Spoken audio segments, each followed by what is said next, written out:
In Smith County, the town of Mize and the surrounding areas experienced 150-mile-an-hour winds from a tornado more than 1,300 yards wide. This monster spent 32 minutes on the ground. 12 News' Alex Love went to some of the hardest hit areas.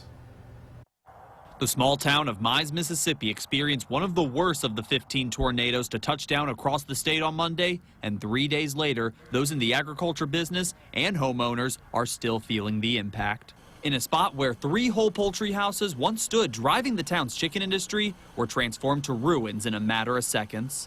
Some of us has been a total loss as far as poultry goes. I got a buddy that's a cattle farmer. He's got some cattle missing. He don't even know where they are right now. They was basically all 3 was a total loss. It's pretty tough to see. For Alan McGee, raising chickens has been his family's main income for 25 years. With nowhere to put his next flock, his future looks dark. I doubt the insurance will replace the chicken houses. I don't think that it'll do it.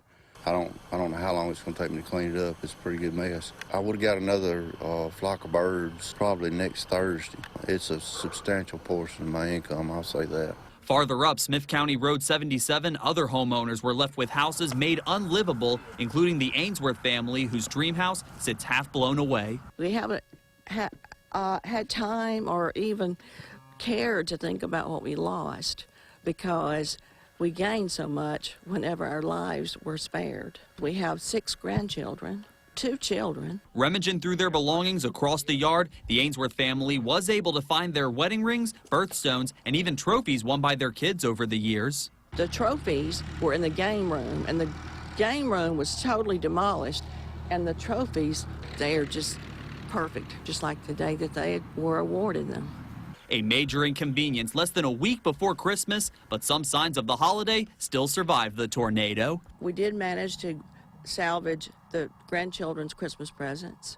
I had just wrapped them about an hour before the storm. I placed them in the car. Well, the car was totaled and the presents were all intact. And if you would like to send help to tornado victims in this part of Smith County, the people I spoke to said you can drop off food and supplies at the local churches, and above all, keep sending your prayers. Reporting in Mize, Alex Love, 12 News.